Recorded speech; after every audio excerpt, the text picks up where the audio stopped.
Assalamu alaikum everyone. So in today's video we will be talking about multiplication and division of integers. In a previous video I told you about the addition and subtraction of integers and the rules we discussed.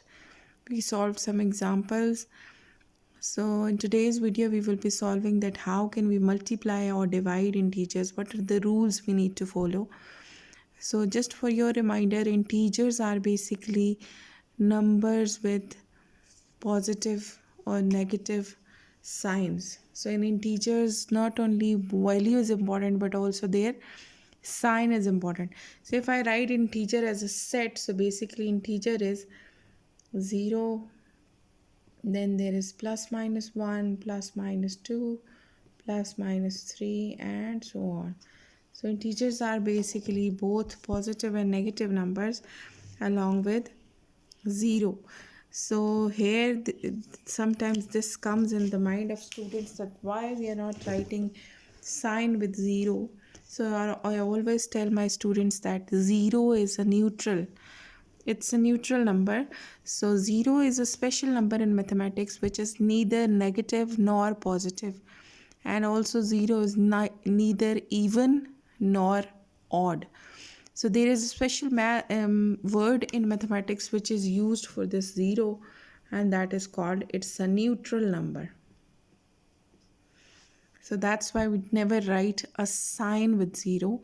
So 0 cannot be positive or negative. 0 is just a 0. Alright, so the rule of multiplication and division of integers says if the integers are like integers and you are multiplying or dividing it, so the answer is always positive.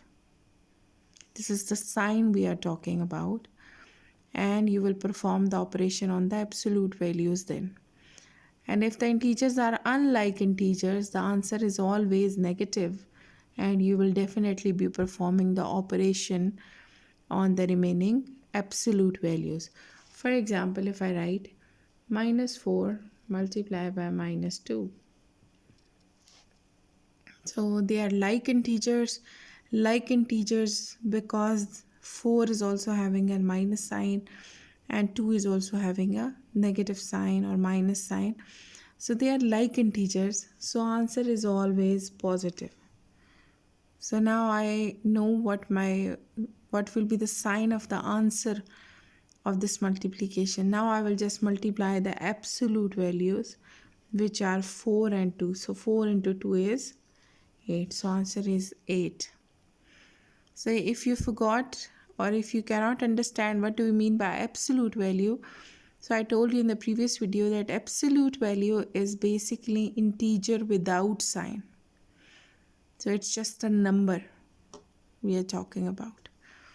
Alright, so next example can be, for example, minus 3 multiplied by plus 9. So now the two integers are having different signs. One is a negative integer, another is a positive integer. So the answer is always negative. And then you will just multiply the absolute values. 9 into 3 is 27. This is your answer. So now, for example, if the another question is 60 divided by minus 6. So there is no sign with 60. So it's invisible maths. The sign is a plus sign. So there is an operation of division in between, and the integers are unlike integers. So the answer will be having a negative sign. Now simply divide 60 with 6. So answer is 10. So the answer of this operation is minus 10.